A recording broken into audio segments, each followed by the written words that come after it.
Part 1: The Invisible Girl. I've spent 6 years sitting 3 doors away from power. Not beside it, not across from it. Just close enough to hear its laughter through glass walls, the kind that doesn't invite you to join, only to serve the coffee. Every morning at Hale Industries begins with a performance. Executives strutting down the corridor with their lanyards like crowns, laughing too loudly at jokes that weren't funny the first time. The interns pretend to admire them, the managers pretend to deserve it. And me, I play my part too. The invisible one. The woman who makes the whole production possible, but is never listed in the credits. They call me Clara Wynne, executive assistant to the CEO.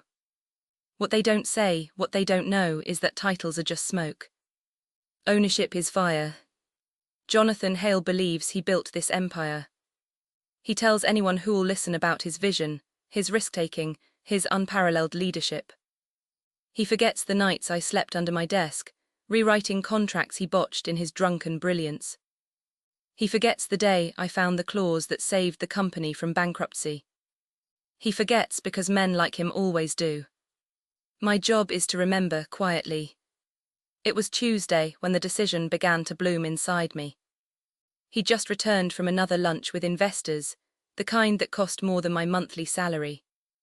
He threw his coat on my desk, coffee still in hand, and said, "Clara, make yourself useful and order a gift for Eliza. Something expensive, she's helping me clean up PR again." He didn't say thank you. He never does. Instead, he looked through me, the way you look through glass when you're checking your reflection. And I realized something simple, almost mathematical. For years, I've helped him polish the image of a man who never existed. That afternoon, during the board meeting, he made a joke about me. Called me the office ghost, said if I ever left, no one would notice. Everyone laughed, I did too. Because laughter is camouflage, and I've mastered invisibility. But while they laughed, I opened the folder on my tablet labeled Contingency Plan. 6 years of notes, legal documents, copies of forgotten agreements. All the pieces of a puzzle he never realized existed. After the meeting, I went back to my desk and poured myself a cup of the same coffee I'd brewed for him. Bitter, precise, and entirely mine. On my screen, the company's ownership structure flickered, old documents I'd archived when I was still naive enough to care. And there it was again. A forgotten signature, a legal oversight, a silent inheritance. 6 years ago, during the company's darkest hour, he'd offered employee stock options as a gesture of loyalty. I was the only one who accepted. The company restructured twice after that. The paperwork evolved. But no one ever adjusted the original voting rights. Which meant, if I wanted to, I could pull the fire alarm on this entire empire with a single signature. I didn't do it that day. I'm patient. I've learned the art of timing from the master of arrogance himself. Revenge, like fine wine and quarterly profits, should mature before being served. So I smiled, scheduled his next meeting, and watched the city skyline reflect against the glass wall of his office. In every reflection, he saw a legacy. In mine, I saw a countdown. If you've ever worked hard while someone else took the credit, this story is for you. Subscribe for the next part, and watch how silence becomes strategy. And how an assistant rewrites the definition of power. Silence is a funny thing in corporate spaces. It's never truly empty.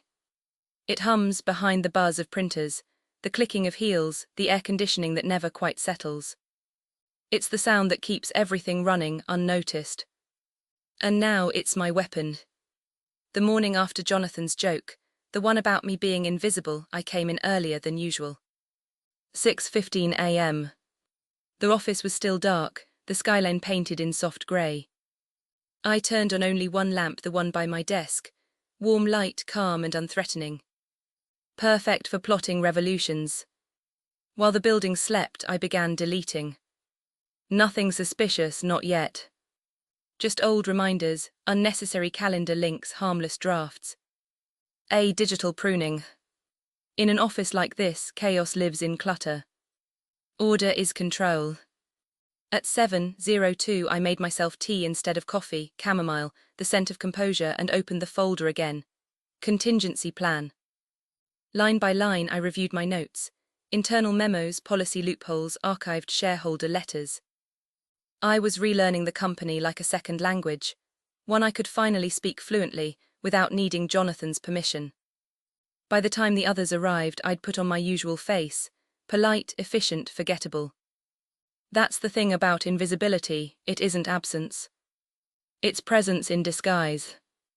At 9:00, Jonathan burst in, all cologne and noise. He was on the phone, laughing, promising things he didn't understand. I handed him the day's schedule. He didn't look up. Clara, cancel the finance review. Eliza thinks we should hold off until after the merger. Eliza again.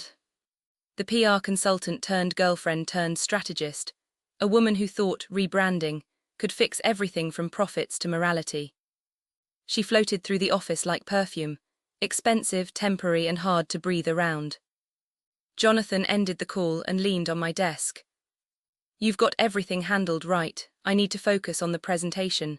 Investors are nervous. I smiled, I always do. He winked as if I'd flirted. He didn't realize I was memorizing every line of the budget report he just signed without reading. By noon, the emails began. I forwarded a few to my private account, innocuous ones for now, meeting notes, vendor correspondence, a harmless message from the accounting firm confirming the quarterly audit. Each was a puzzle piece, filed neatly into a growing mosaic. I wasn't stealing information. I was preserving it. History, after all, belongs to whoever writes it down first. That evening I took a detour on my way home, a quiet law firm downtown, tucked between a cafe and an old tailor's shop. The receptionist smiled when she saw me. Ms. Wynne, Mr. Pearson will see you shortly. I wasn't new here. Mr. Pearson was the only lawyer who'd ever taken me seriously when I came asking about a few harmless corporate hypotheticals. He once said, "You think like a board member, not an assistant." I'd smiled politely and replied, "One day that might not be a hypothetical."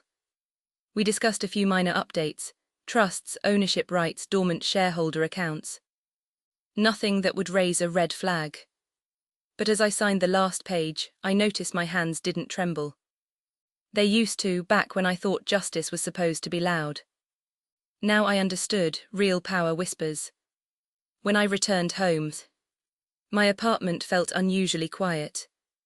I live alone, a one-bedroom overlooking the river. Sparse furniture, muted tones, everything in its place. People often say my home looks lonely. But it is. It's deliberate. Every item I own has earned its place, unlike the people I serve. I made dinner simple and methodical, grilled fish, white rice, and ginger tea. Then I opened my laptop again. In a hidden drive, a single file waited. Hale Assets Internal Structure, PDF. I stared at it for a moment, the map of an empire. An empire built on arrogance and paperwork. I began marking details in red: subsidiaries, partnerships, dormant investors, legal anomalies. Each mark was a quiet incision, a surgeon preparing for a delicate operation. By midnight, I'd built the skeleton of what would soon be my case. Not against him, not yet. But for myself. Because survival in this world isn't about loyalty. It's about leverage. The next morning I wore my calmest outfit, beige silk blouse, navy skirt, a small pearl pin. Professional invisibility. Jonathan stormed into the office, already shouting about investors pulling out. Eliza followed, tablet in hand, whispering half-baked solutions. He looked at me once and said, "Clara, fix this, I don't care how." And as he walked away, I realized something quietly thrilling. I was fixing it. Just not for him. They say power changes people.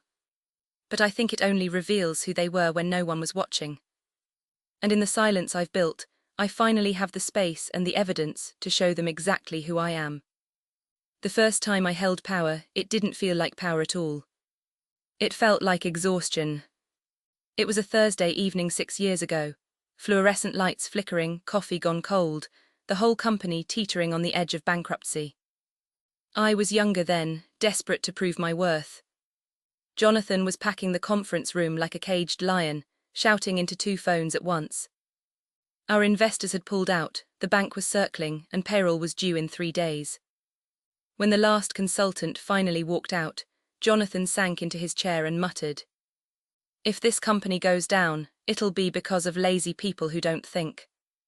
He was drunk on stress and whiskey. I said nothing. Instead, I opened the financial statements, page by page, line by line, until I found the mistake no one else had seen. A misfiled asset, technically still owned under a dormant subsidiary. I worked through the night to fix it. When dawn came, I slid the revised documents onto his desk. He didn't ask how I did it. He just said, "You might have saved my company, Clara. Remind me to give you something for this."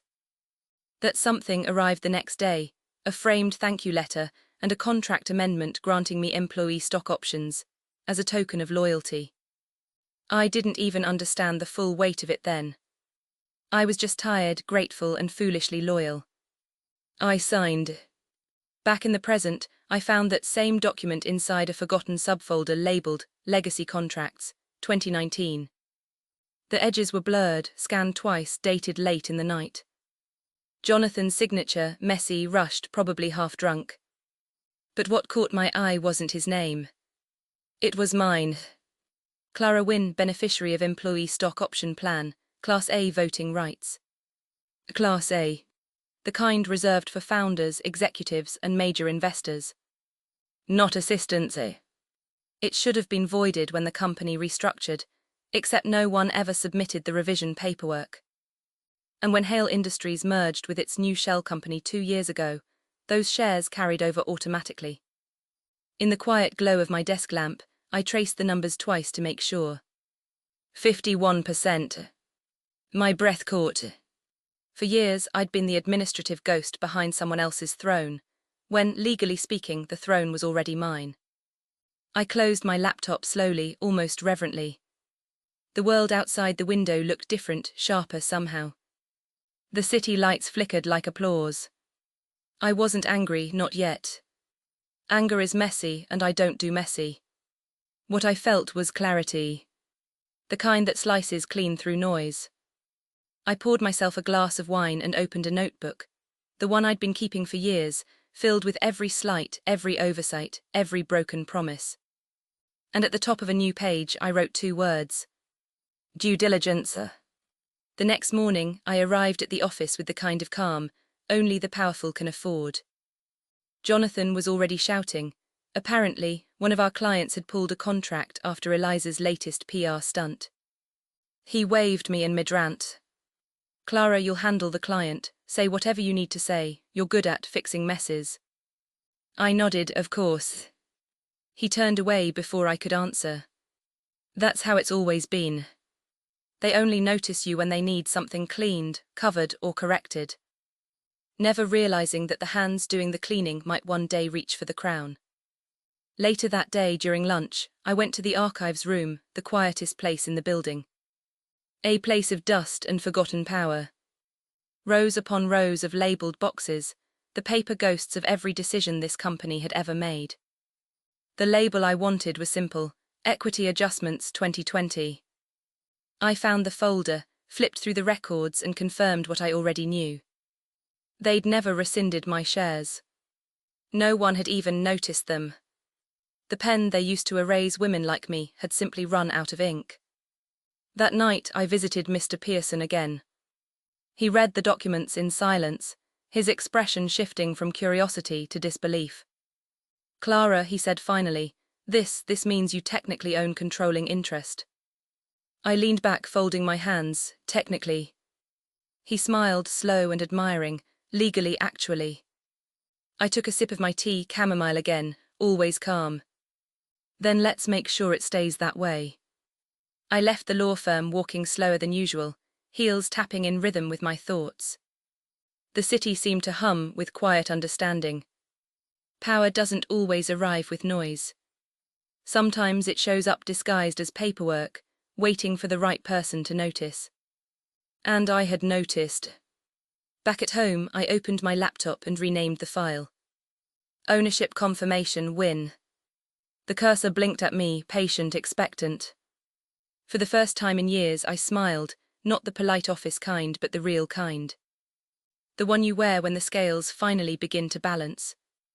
I didn't sleep much that night. Not because I was afraid, but because victory, even in its infancy, is intoxicating.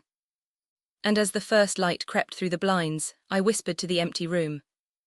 You wanted loyalty, Jonathan, you should have read what you signed. Power, I've learned, doesn't always reveal itself in boardrooms. Sometimes it unveils itself at a gala, under chandeliers, champagne, and the cheap laughter of people who mistake cruelty for charm. That evening was the Hale Foundation's annual charity event, Jonathan's favourite stage. Every year he'd parade his wealth, his girlfriend, and his carefully rehearsed humility. I attended because I always do. I coordinate the guest list, arrange the speeches, make sure the room looks like success. It's my job to make him look powerful. Tonight I'd simply watch him perform. The ballroom at the Corinthian Hotel was a cathedral of glass and gold. Everything shimmered, gowns, conversation, lies. The orchestra played something polite and unmemorable, and the air smelled like perfume and ambition. Jonathan was in his element, shaking hands, making promises, telling stories where he was always the hero. Eliza was by his side, glittering in a sequined dress that screamed sponsorship. She'd become the company's unofficial face since the PR rebrand, her smile plastered across magazines, her voice coaching Jonathan through every interview. She called herself strategic support. The rest of us called her the rebrand that won't last. I stayed near the periphery, clipboard in hand, headset in ear, the perfect illusion of staff. People rarely notice the help when they're performing. That's why I always stand close enough to hear everything. Midway through the evening, Jonathan decided to give a spontaneous speech. He wasn't supposed to. He never should. But men like him think improvisation is the same as brilliance. He tapped his glass. Ladies and gentlemen, he began, voice booming, tonight we celebrate generosity, loyalty, and the people who keep this company alive. I almost smiled, loyalty. A word he wore like a perfume, strong enough for others to smell, but never for himself to feel. He gestured to me. And speaking of loyalty, where's Clara, my assistant, my right hand? She's been with me since the dark days. I always say she's practically invisible, that's how you know she's doing her job. Laughter. From people who'd never spent a night cleaning up his mistakes. Then Eliza added, voice lilting, oh yes, our dear Clara, the ghost of Hale Industries, always around, never seen. Don't disappear on us now. Maury laughter. Louder this time.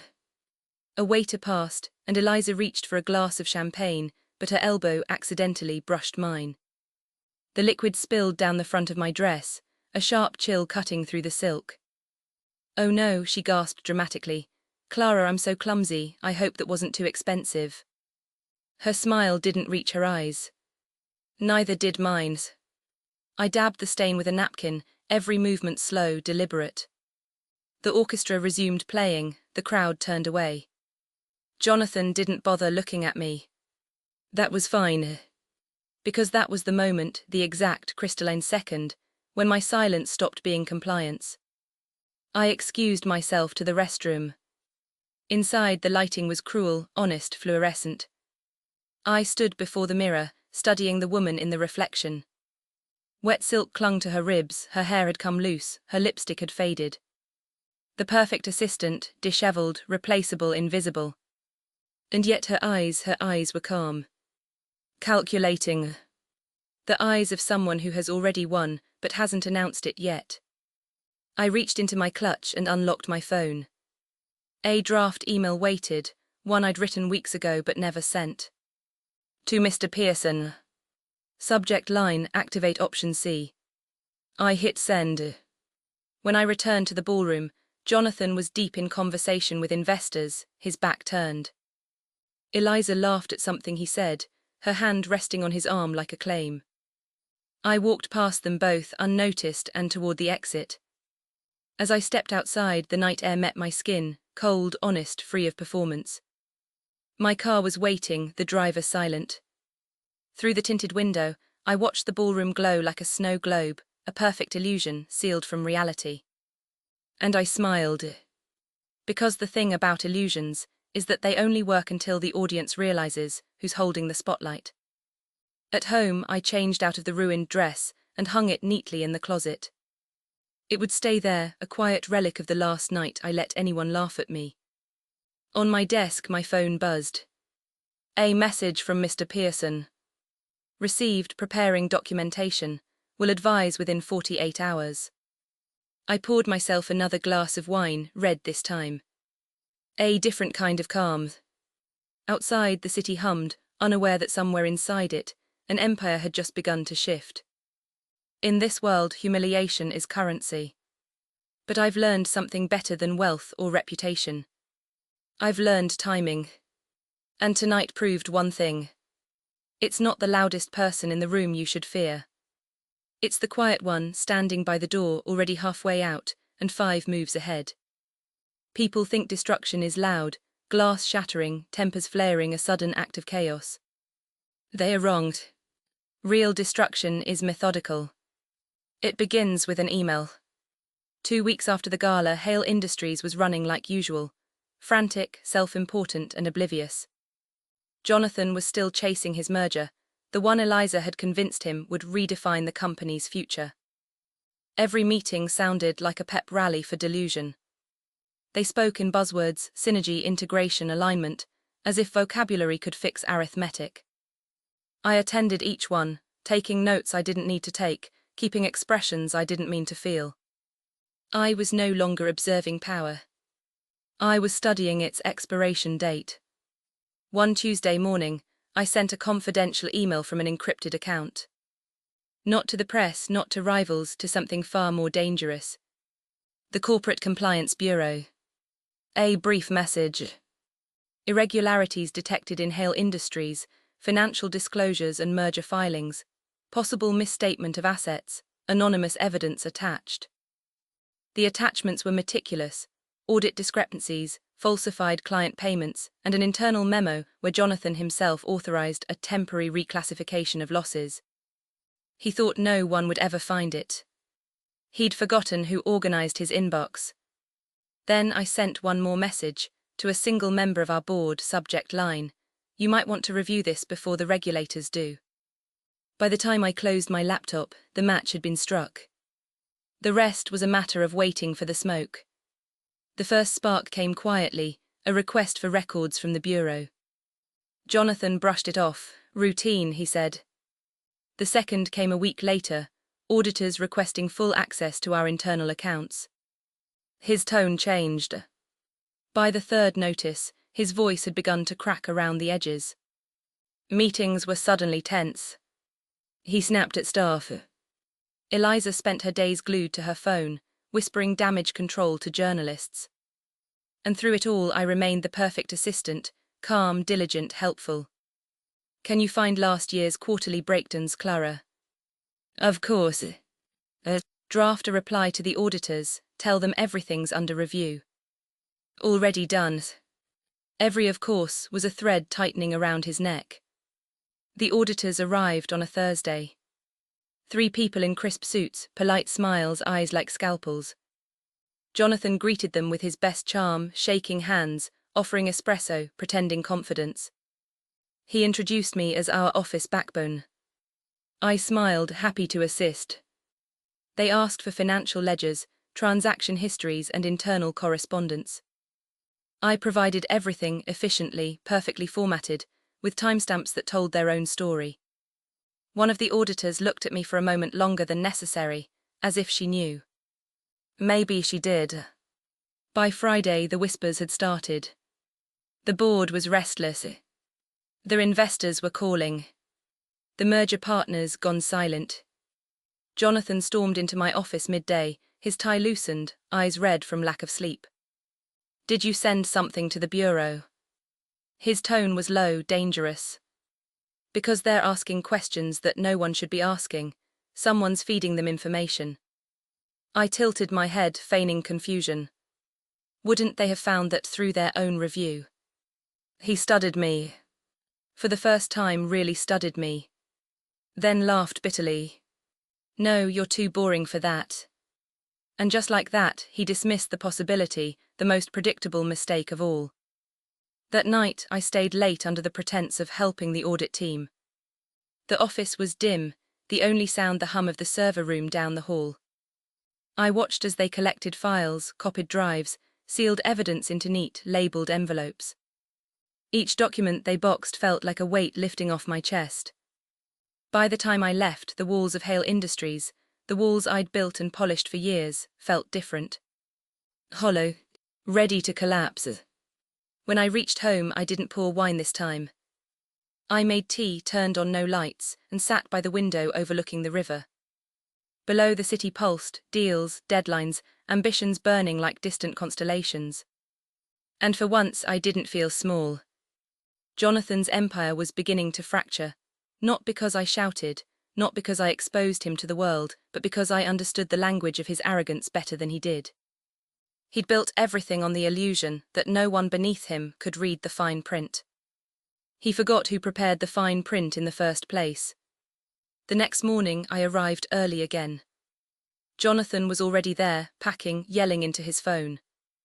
The moment he saw me, he threw down his pen. The bureau froze one of our accounts. They think I hid revenue. You were supposed to help me, Clara. I looked him dead in the eye and said softly, "You told me to learn from you, I did." He froze. I smiled, polite, professional, harmless. Then walked out to make his next coffee. By the afternoon, the board had called for an emergency meeting. And while Jonathan scrambled to prepare his defense, I began preparing mine, the kind that doesn't need words. Just the signatures. They say revenge is best served cold. But I think it's best served quietly. No noise, no witnesses, just the sound of a once powerful man realizing the assistant he mocked was never working for him. She was working on him. Some stories don't need explosions, just timing, precision, and a woman who's done being invisible. Subscribe to see how Clara turns silence into power. One calculated move at a time. There's a specific sound to downfall. It isn't thunder or glass breaking or screams. It's the sound of phones that don't stop ringing. That Monday, the office was chaos wrapped in perfume and panic. The bureau had gone public. Every financial site carried the same headline. Hale INDUSTRIS, under investigation for fraudulent merger reports. The article was brutal, quoting an anonymous insider, outlining deliberate concealment of losses, and featuring a photo of Jonathan looking heroic in one of those puff pieces from 2 years ago. Now the same smile looked like evidence. I arrived early as always. My desk is spotless. The staff whispering. Everywhere I looked, screens flashed with news alerts, statements, speculation. Jonathan stormed through the hallway, shouting orders no one was listening to. His confidence had curdled into rage. I watched from behind my monitor, the same way one might watch a chandelier fall in slow motion, fascinated by the elegance of its ruin. By noon, the auditors had returned with company lawyers. Half the executives were being interviewed in separate rooms. Eliza, the ever-loyal vice president, was nowhere to be seen. Rumor had it she cleared her desk that morning. At one point, Jonathan burst into my office. "Clara, they're freezing our merger assets. I need you to compile the last 3 years' statements, clean versions. None of that draft nonsense." I turned slowly. "Clean versions," I repeated. "Yes, the ones that look better, you know what I mean." I let silence sit between us, long enough to make him uncomfortable. Then I said quietly, "I can't alter official records, not while the bureau's here." His face went white. "You've done it before." I smiled faintly. "No, Mr. Hale, you did, I just filed it for you." He stared at me, not with suspicion this time, but realization. Something ancient and cold flickered across his face. "It was you," he whispered. "You're the insider."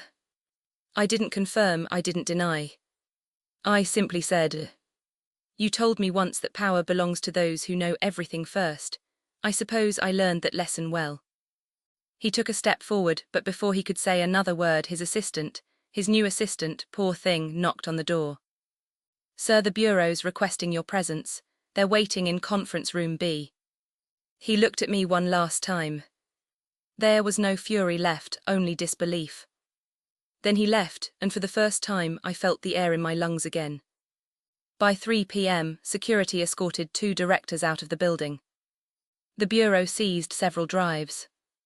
Jonathan's calendar, once full of investor calls and dinners, was suddenly blank. And yet somehow I was untouched. They'd seen my name on documents, yes, but only as a witness, a recorder, a facilitator. The ghost behind the curtain doesn't leave fingerprints. When the board finally met that evening, I sat just outside the door as I always did.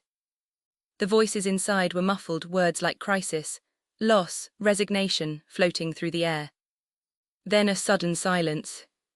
And Jonathan's voice breaking. "You can't do this to me, I built this company." Another voice, the chairman's, calm, deliberate. "You also broke it, Jonathan." The sound that followed was unmistakable. A gavel. Finality.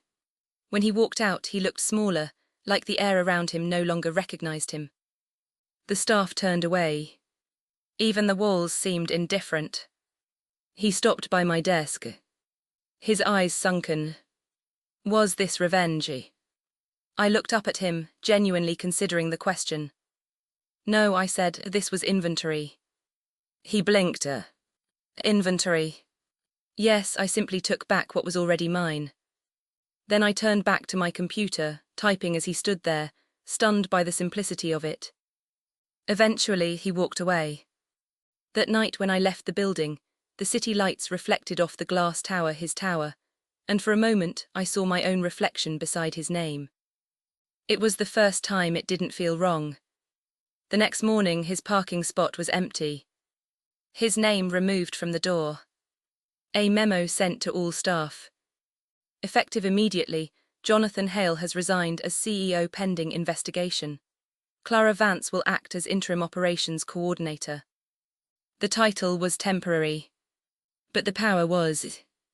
I didn't celebrate. There was no champagne, no laughter, no gloating. Just quiet. The kind of quiet that hums with completion. Jonathan always said loyalty was priceless. He was wrong. It cost exactly as much as his company's market value, and I had just collected it in full.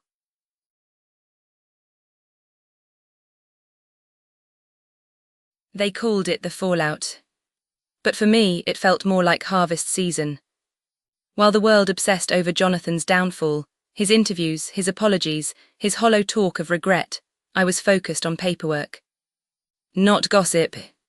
Not revenge speeches. Just paperwork. Because power doesn't arrive with headlines. It arrives with signatures. The board was in disarray. 3 directors had resigned to protect their reputations. 2 others were under investigation. That left 4 frightened, uncertain, desperate to stabilize what was left of Hale Industries. And desperate people sign things. I became indispensable overnight. The woman who knew where everything was. The one who could find documents faster than any interim team. The one who could keep things running while they figured out what to do. They promoted me temporarily, of course. Titles meant nothing to me now, control did. I spent nights reviewing every record, every clause, every dormant document I'd ever filed. That's when I pulled out the portfolio I'd built quietly over the years, the Employee Stock Ownership Program, ESOP, shares I'd been acquiring unnoticed. Jonathan thought I was naive when I'd requested partial bonuses in shares. He'd laughed once, saying, "You'll have to own 1 million of those before they're worth anything." He was right. And I did. Because over the last 7 years, I'd quietly bought every abandoned or undervalued stock option former employees had left behind, the ones they sold for quick cash. It started as survival. Then it became strategy. And now it was legacy. With the company's value plummeting, my shareholding, on paper, rose to a controlling interest. 41%. Just shy of majority, but enough to call meetings, propose changes and vote on interim control. Still, numbers alone didn't grant power. Paperwork did. And that was my kingdom. So I arranged the transfer. A Friday morning, boardroom bathed in sterile light, the lawyers circling like sharks that had forgotten whose blood was in the water. I sat at the head of the table, not because I was told to, but because no one else wanted to. Fear makes people quiet. Silence makes them obedient. The chairman cleared his throat. We've received a proposal for operational restructuring. It names you, Clara, as the interim custodian of the Hale assets. You understand the magnitude of this responsibility. I nodded, feigning humility.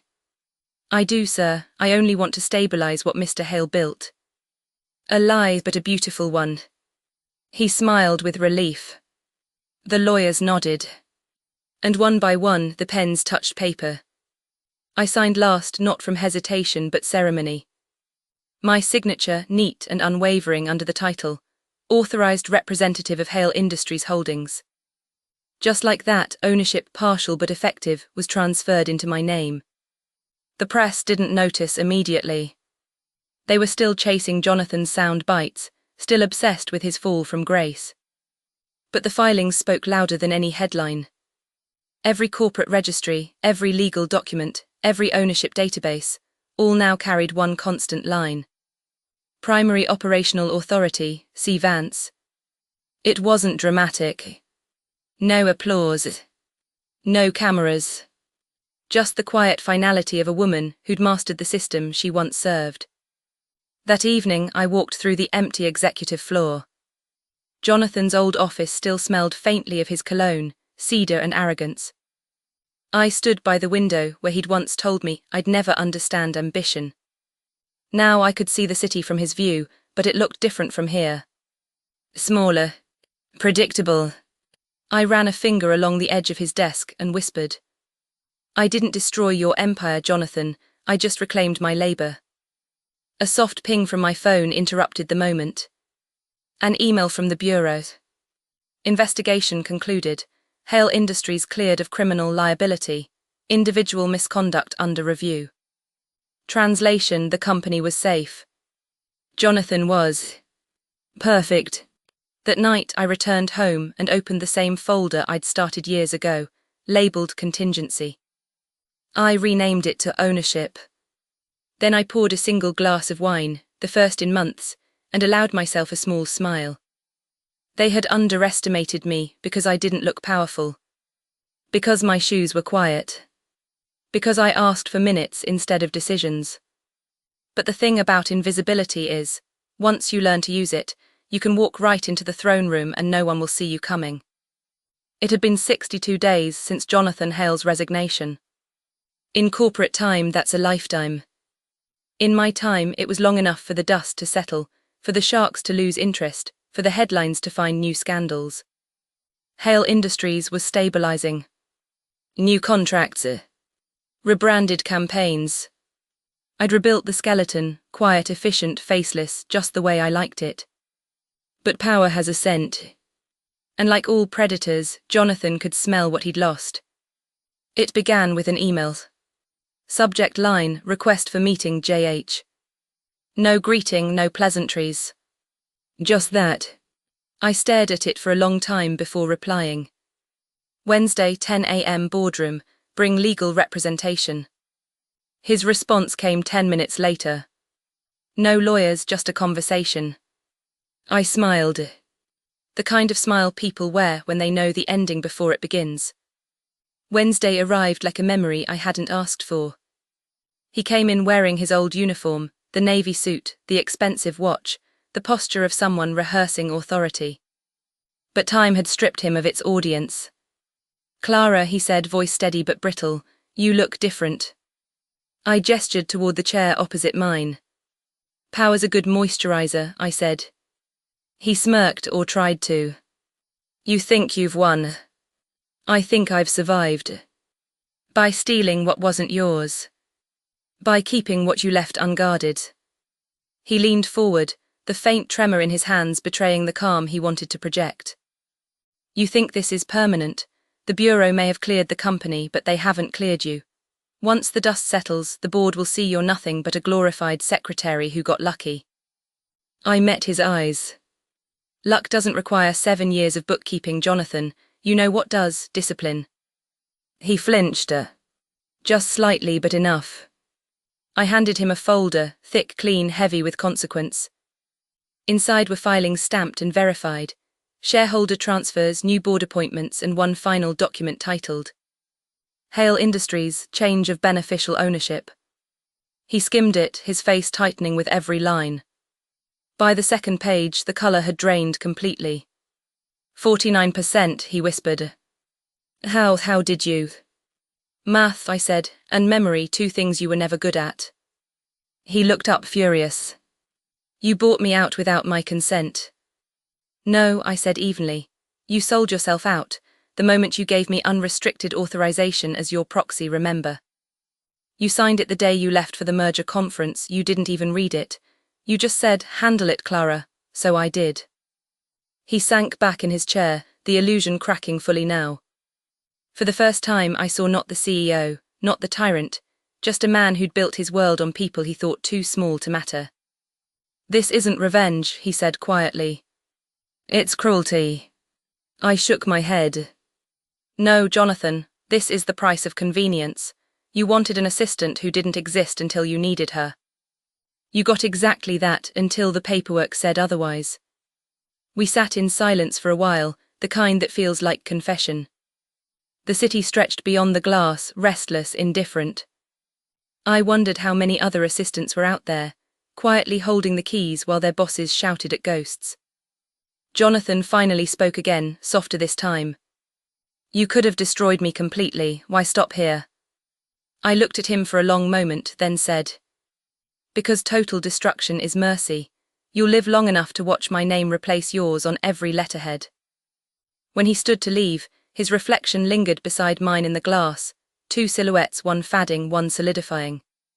He said without turning, you'll end up just like me.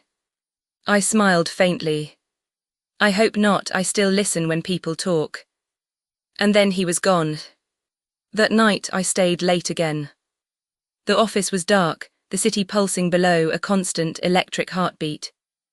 I walked through the halls slowly, touching the edges of the desks, the cool glass of framed awards. It didn't feel like conquest. It felt like completion. Like reclaiming something that had always belonged to the invisible ones, the hands behind the headlines, the voices behind the emails signed by someone else. I opened the window and let the cold air in. Below, the city kept moving, deals being made, dreams being traded. I'd once been a part of that noise. Now I orchestrated it. At midnight, I sent one final message. Not to Jonathan. To the Bureau, the board, the investors, every name that mattered. Effective immediately, Hale Industries will undergo full rebranding under Vance Holdings. No dramatics. Just precision. And with that, I erased the last trace of the empire that had once erased me. As I shut off the lights, I thought about something Jonathan once said, years ago, during a meeting I was never supposed to be in. Assistants are replaceable, always. He was wrong. Some assistants aren't replaceable. Some rewrite the hierarchy instead. The waiting is over. The pieces are finally where she placed them, years in advance. Subscribe to see what happens when silence stops being survival and becomes strategy. When the rebrand went live, it didn't make headlines immediately. That was deliberate. Real change rarely announces itself. It simply replaces the letterhead. For the first time in the company's history, the door plaques, the email signatures, the embossed folders on every desk read the same 4 words. Vance Holdings Incorporated.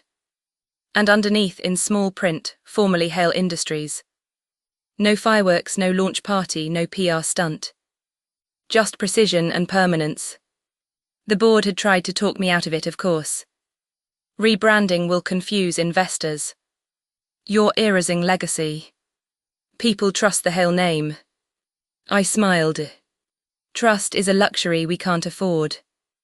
Recognition is power, and the name on the building should belong to the one holding the keys. There was silence. No one argued again. Within weeks, the transformation began. Departments once frozen by fear started moving again. The staff, many of whom had quietly resented Jonathan's reign, found their rhythm under new leadership. No shouting. No threats. Just clear directives, calm efficiency and results. People didn't quite know how to treat me. Some were reverent, others cautious. But most were quietly inspired. Because in an industry built on ego and noise, a woman who led with silence was an anomaly. And anomalies, as I'd learned, reshape systems. The press caught on in the third week. A short article first. Former assistant takes over collapsed empire, meet Clara Vance, the woman behind the takeover. Then another, more sensational. The assistant who owned everything. The nickname stuck, even before I confirmed it publicly. Journalists called. Podcasts requested interviews. Magazines wanted covers. I declined them all. Power doesn't need validation. It needs consistency. But still, one interview request stayed in my inbox longer than the rest. It was from the Financial Standard, the same publication that once ran a glowing feature on Jonathan, the visionary CEO reshaping the market. They wanted a follow-up piece. I almost deleted it. Then I thought about irony and accepted. The interview took place in my office, now stripped of Jonathan's leather and chrome decor. Clean lines, warm lighting, subtle elegance. I'd replaced the imposing desk with a smaller one, efficient, practical. It wasn't about dominance anymore, it was about control. The reporter, a woman named Evelyn, was sharp. She didn't bother with flattery. "People are calling you ruthless," she said. "Do you agree?" I considered. "Ruthless implies a lack of care," I said. I cared enough to do everything correctly. So this was revenge. No, this was an audit. She smiled faintly. "And what did you find?" "Mismanagement," I said simply, "of assets of people of trust." Evelyn nodded, understanding. Then she leaned forward slightly. "What would you say to women in the industry who feel invisible?" That one made me pause. I looked out the window, the city shimmering below like a board of moving pieces. "Don't fight for visibility," I said at last. "Work so quietly that when they finally notice you, it's because you've already won." The article went viral within hours. Clips of that single quote filled social feeds, corporate talks, motivational videos. Suddenly, every headline carried my name. CLARAVANCE, the quiet architect of power. The assistant who became the empire. Jonathan, of course, resurfaced too, with his own narrative. He went on talk shows, painting himself as a victim of betrayal. He called me a vulture, a manipulator, a thief. I didn't respond. Silence, after all, had always been my sharpest weapon. The markets answered for me anyway. Vance Holdings' value doubled within the quarter. Jonathan's personal assets, tied to frozen investments, dwindled. The empire had chosen its new ruler.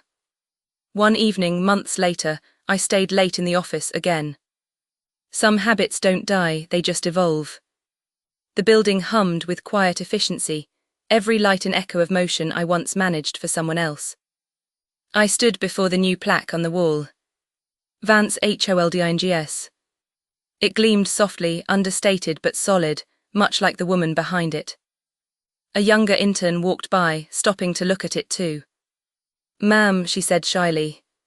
"It must feel amazing to have your name on all this." I smiled. "It doesn't feel amazing," I said softly. "It feels accurate." Later that night, as I locked the doors myself, a habit I never broke, I whispered a quiet goodbye to the ghost of the assistant I used to be. I'd built my revenge out of silence. Now I was building legacy out of order. And in the end, maybe that's what power really is. Not who shouts the loudest. but who keeps their balance when everyone else is falling. Success has a sound. It isn't applause or cheers or the ping of a new deposit. It's the sound of quiet hallways after everyone's gone home, and knowing every light that's still on is there because of you. It had been a year since the name Vance Holdings appeared on the building. The markets had stabilized, the board trusted me completely, and the press, well, they'd moved on to fresher scandals. That was fine. Fame is a poor substitute for peace. The empire ran differently now. No shouting, no chaos. Just precision, honesty, and accountability, the very things that once made me invisible. Sometimes the newer staff would whisper stories about the old days. About Jonathan. About the collapse, the audit, the silence before the takeover. They spoke of me like I was a myth, the assistant who'd outsmarted her boss, the woman who'd rewritten corporate folklore. I never corrected them. My truth didn't need retelling, it was built into the system now. Every policy I signed, every hire I approved, every decision I made was a quiet correction, not just to Hale Industries, but to the idea that power had to look a certain way. On my desk sat a framed photo, one no one else ever saw. It was from my first day at Hale Industries years ago. A younger me, standing behind Jonathan and the board during a corporate gala. My smile was small, almost uncertain, my badge hanging crooked. That version of me had no idea what was coming. But she knew how to watch, how to wait, and how to write things down. Everything I became began with her silence. Sometimes I wondered if Jonathan ever thought about me. Last I heard, he'd started consulting for smaller firms, still chasing relevance, still giving interviews no one watched. He'd become what he once feared most, ordinary. I didn't hate him. In a strange way, I thanked him. Without his arrogance, I'd have never learned how quietly the world could be rebuilt. On the anniversary of the rebrand, the staff surprised me with champagne and a small plaque that read, "To the woman who redefined balance." I raised a glass and said only one thing. May we always remember, the ones who do the work usually already have the power. They're just too busy to prove it. Laughter, applause, clinking glasses, brief, warm fadding. And as it died down, I felt it again, that familiar hum of contentment. Balance. That evening, I stayed after everyone left. The office was still, the city glowing below like a map of possibilities. I stood at the window and thought of all the assistants still typing someone else's empire into existence. For them, I whispered, "Take notes, you never know when they'll become your blueprint." I turned off the lights, my reflection blending into the night skyline. No noise. No rush. Just silence, the kind that means you've already said everything you needed to. Because sometimes power isn't about climbing the ladder. Sometimes it's about realizing the ladder was yours all along. Subscribe to Everyday Dramas if you've ever been underestimated. For more stories about quiet power, poetic revenge, and the people who turn silence into strategy. Comment below, what would you have done in Clara's place?